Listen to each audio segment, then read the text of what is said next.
Good morning to all of you. So today we will discuss the topic velocity and energy of alpha particles. ठीक है, तो जो velocity या energy हमने अगर अल्फ़ा पार्टिकल की कैलकुलेट करनी होती है तो उसको मैग्नेटिक स्पेक्ट्रोग्राफ से कैलकुलेट कर सकते हैं. इस स्पेक्ट्रोग्राफ में क्या करते हैं हम, सबसे पहले अल्फ़ा पार्टिकल्स को एक स्लिट से पास करते हैं, ठीक है ना, और उसको स्लिट से पास करने के बाद एक रीजन में पास करते हैं, जिस रीजन में आपका मैग्नेटिक फील्ड क्या होता है, it is right angle to the plane of paper. ठीक है, अब क्योंकि इसमें क्या होगा, अल्फ़ा पार्टिकल आपके मैग्नेटिक फील्ड के इफेक्ट में मूव कर रहे हैं, so they move in circular parts and strike on the photographic plate P. ठीक है, इस पूरे अरेंजमेंट को हम एक इवैक्यूएटेड चैम्बर में रख देते हैं. अब इसमें दो स्लिट्स लगाते हैं हम, S1 और S2. स्लिट्स को क्यों लगाते हैं कि अगर स्लिट्स नहीं लगाएंगे तो अल्फ़ा पार्टिकल क्या होंगे, वॉल से भी स्ट्राइक करेंगे. तो इसको अवॉइड करने के लिए scattering of alpha particle from the walls, इसको अवॉइड करने के लिए हम इन अल्फ़ा पार्टिकल्स को किस में से पास करते हैं, दो स्लिट्स में से पास करते हैं, S1 और S2 में से. ठीक है, अब हम एज्यूम कर रहे हैं सपोज अल्फ़ा पार्टिकल का चार्ज हमारा Q है, it is moving with velocity V and it is at right angle to the magnetic field. Now what will be the force acting on charge. Force का क्या formula होता है, BQV sin 90, यही होता है आपका. ठीक है, लेकिन राइट एंगल मूव कर रहा है तो एंगल कितना हो गया, sin 91 हो गया. तो फोर्स कितनी होगी चार्ज पार्टिकल पर आपकी, BQV. ठीक है, अब जो ये वाली फोर्स है आपकी, ठीक है, this force provides the necessary centripetal force. Centripetal force का क्या फॉर्मूला होता है, mv²/r. ठीक है, तो दोनों को इक्वेट कर देंगे हम, BQV is equal to mv²/r. तो यहाँ से वेलोसिटी का फॉर्मूला कितना आ गया, BQR/m. अब अल्फ़ा पार्टिकल पर चार्ज कितना होता है, 2e. E की वैल्यू होती है 1.6 इंटू 10⁻⁻19. तो Q की वैल्यू आ गई 3.2 इंटू 10⁻⁻19 कूलम्स. ठीक है, मास कितना होता है अल्फ़ा पार्टिकल पर, हीलियम के मास में से हम 2 इलेक्ट्रॉन्स का मास सब्ट्रैक्ट कर देंगे तो मास ऑफ अल्फ़ा पार्टिकल आ जाएगा. तो ये आपका हीलियम का मास है, ये आपका 2 इलेक्ट्रॉन्स का है, इनको सब्ट्रैक्ट करके आ गया आपका ये क्वांटिटी AMU में.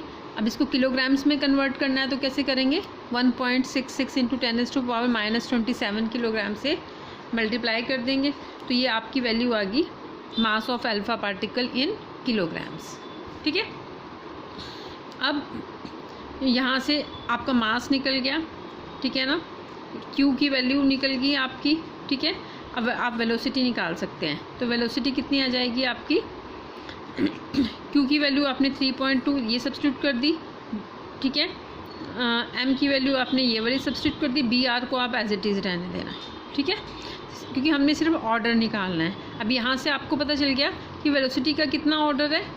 अगर आप डेसिमल पॉइंट यहाँ लगाते हैं 4.816 इंटू 10⁻7 हो जाएगा. तो means the velocity of alpha particle is of the order of 10⁻7.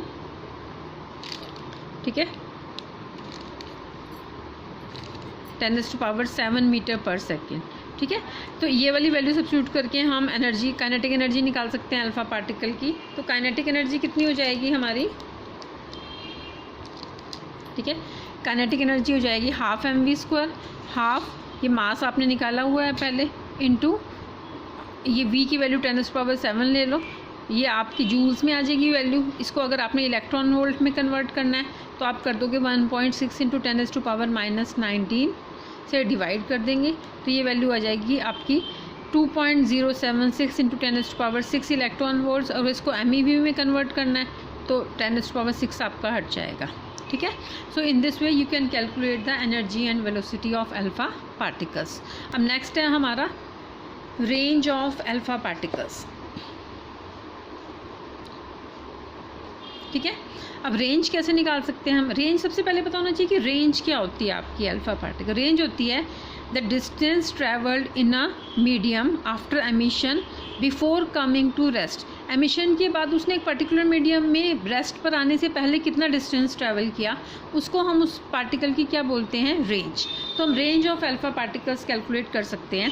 ठीक है, आपको पता है अल्फ़ा पार्टिकल्स की जब हमने प्रॉपर्टीज़ को डिस्कस किया था, that they can be easily absorbed by a thin sheet of paper or even a very few fraction of centimeter of aluminium foil or a few centimeter of air. ठीक है, तो हम alpha particles की range को कैसे calculate करते हैं? By ionization chamber. ठीक है, इसका देखो बेसिक क्या कॉन्सेप्ट है कि हम कैसे रेंज के निकालते हैं. जब हम अल्फ़ा पार्टिकल को किसी गैस में से पास करते हैं तो अल्फ़ा पार्टिकल क्या करता है? गैस को आयनाइज कर देता है. ठीक है ना, और जिस गैस में से हम पास करते हैं उसको हम सुपर सैचुरेट कर लेते हैं विद वाटर वेपर्स. ठीक है ना, तो हमारा क्या होगा? जब अल्फ़ा पार्टिकल्स पास करेंगे so sudden expansion of gas is produced. ठीक है, और जब एक्सपेंशन होती है तो क्या होती है? आपकी कूलिंग होती है. Gas cools and become super saturated with vapours. ठीक है ना, तो जो वाटर वेपर्स हैं वो कंडेंस हो जाएंगी on the ions formed by the alpha particles. ठीक है ना, और वहाँ जहाँ से अल्फ़ा पार्टिकल पास होगा वहाँ आपको क्या दिखाई देंगी? वाटर की droplets.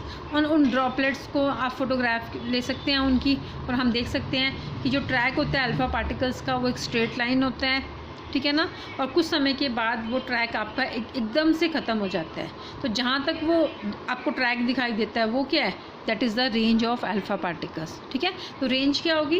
Range is the distance up to which it can travel after emission in a medium before coming to rest.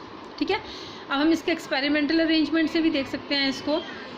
ये सोर्स को हम एक मूवेबल, ठीक है ना, ब्लॉक पर मूव करते हैं जिसमें स्केल लगा होता है. ठीक है, और ये आपका आयनाइजेशन चैम्बर है जिसमें गैस फिल होती है. तो सोर्स के बाद हम एक स्लिट लगा देते हैं, तो यहाँ से आपके अल्फ़ा पार्टिकल्स, स्लिट का क्या पर्पज़ होता है? कॉलिमिनेट करने के लिए, एक फ़ाइन बीम बनाने के लिए. तो अल्फ़ा पार्टिकल पहले एयर में से मूव करते हैं और फिर उसके बाद आपके आयनाइजेशन चैम्बर में से मूव करते हैं. यहाँ पर ये गैस को क्या करते हैं? आयनाइज़ कर देते हैं. आयनाइज़ करने के बाद मैंने आपको बताया ही कि यहाँ पर ये क्या होती है? गैस आपकी सुपर सैचुरेट होती है विद वाटर. तो आपको जहाँ जहाँ इसका पैसेज होता है वहाँ आयंस क्या होते हैं? आयंस के ऊपर वाटर वेपर्स कंडेंस हो जाती हैं और वहाँ आपको उसका पाथ दिखाई देता है. ठीक है, तो रेंज मैंने बता दिया. द डिस्टेंस कॉरस्पॉन्डिंग टू, ठीक है, डिस्टेंस अप टू विच, तो यहाँ पर एक पर्टिकुलर पोजीशन तक आपको पाथ दिखाई देगा, उसके बाद सडनली पाथ दिखना बंद हो जाएगा. तो वहाँ तक आप इसकी रेंज कैलकुलेट कर सकते हैं. ठीक है, तो इसमें अगर हम ग्राफ प्लॉट करते हैं डिस्टेंस इन,